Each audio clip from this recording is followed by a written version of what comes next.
ये कहानी है 1938 की। कैरली नाम के एक आदमी की हंगेरियन आर्मी में, और वो उस कंट्री का बेस्ट पिस्टल शूटर था।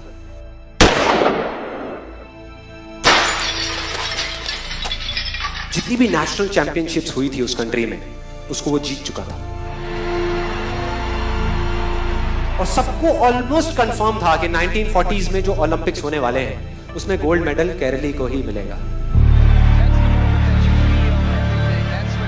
और उसने सालों से ट्रेनिंग करी थी।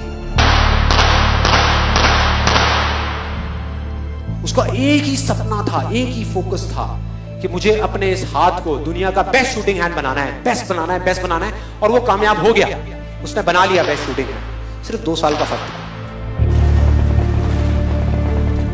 1938 में एक आर्मी का ट्रेनिंग कैंप चल रहा था। क्योंकि वो आर्मी में था तो एक एक्सीडेंट हो गया। उसके उसी हाथ में जिससे उसने गोल्ड मेडल जीतना था, उसमें एक हैंड ग्रेनेड फट गया और वो हाथ चला गया। जो उसका सपना था, जो फोकस था, सब खत्म।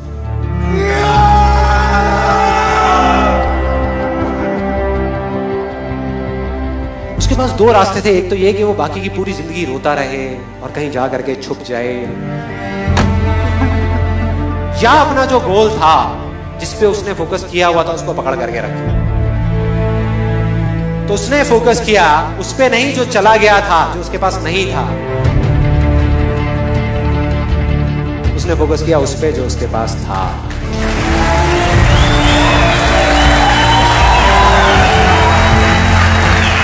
जो उसके पास था।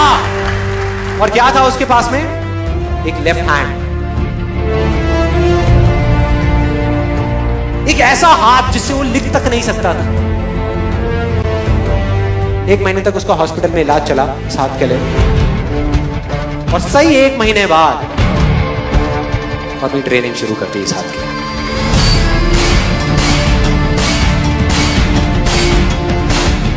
ट्रेनिंग के 1 साल बाद, मतलब कि 1939 में वो वापस आया। नेशनल चैंपियनशिप्स हो रही थी वहीं पे हंगरी में, और बाकी भी बहुत सारे पिस्टल शूटर्स थे वहां पर। उन्होंने जा करके उसको कांग्रेचुलेट किया। कहा कि यार देखो, ये होता है जज्बा, ये होती है स्पोर्ट्समैन स्पिरिट, कि इतना सब कुछ होने के बाद भी तुम यहां पर आए हो हमको देखने के लिए और हमारा हौसला बढ़ाने के लिए। किसी को नहीं पता था कि वो 1 साल से अपनी ट्रेनिंग कर रहा था लेफ्ट हैंड की।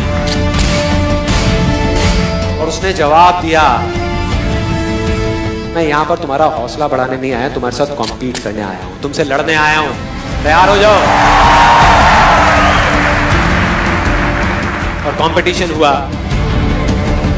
बाकी सब वहां पर जितने भी लोग थे वो कॉम्पीट कर रहे थे अपने बेस्ट हैंड से। ये कॉम्पीट कर रहा था अपने ओनली हैंड से। ओनली हैंड से। कौन जीता? The man with the only hand, Kairali जीत गया। लेकिन वो यहां नहीं रुका। उसका गोल क्लियर था कि मुझे इस हाथ को इस कंट्री का नहीं, इस पूरी दुनिया का बेस्ट शूटिंग हैंड बनाना है। उसने अपना सारा फोकस उठा करके डाला 1940 पे, जब ओलंपिक्स होने वाले थे।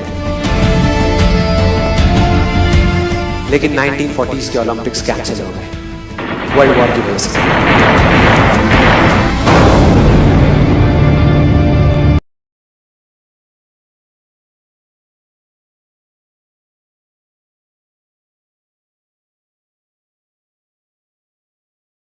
1944 में जो ओलंपिक्स होने वाले थे वो भी कैंसिल हो गए वर्ल्ड वॉर की वजह से। फिर से कैंसिल।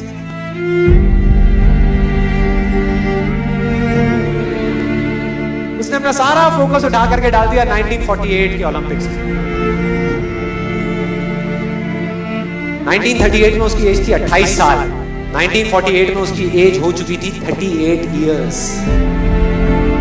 और जो यंगर जो प्लेयर्स आते हैं निकल करके, उनसे कॉम्पीट करना मुश्किल होता चला जाता है। लेकिन मुश्किल नाम का ये वर्ड था ही नहीं उसकी डिक्शनरी में।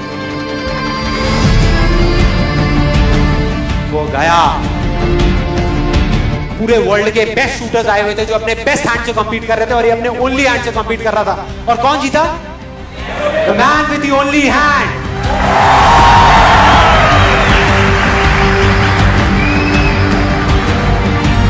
लेकिन वो तब भी नहीं रुका।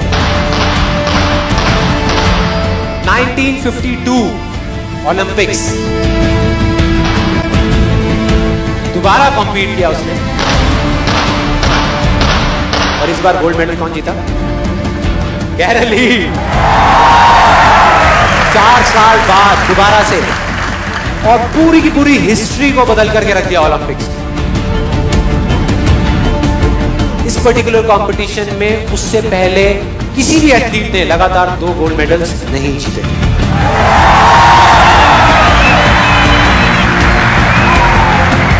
अब किसी भी लूजर के पास चले जाओ, उसके पास लिस्ट होगी बहानों की कि मैं इस वजह से फेल हुआ अपनी लाइफ में, इस वजह से मैं कुछ नहीं कर पाया। बहुत लंबी लिस्ट है। और दूसरी तरफ विनर के पास चले जाओ, उसके पास में 1000 वजह होगी वो ना करने की जो वो करना चाहता है, सिर्फ एक वजह होगी वो करने की जो वो करना चाहता है, और वो कर जाएगा।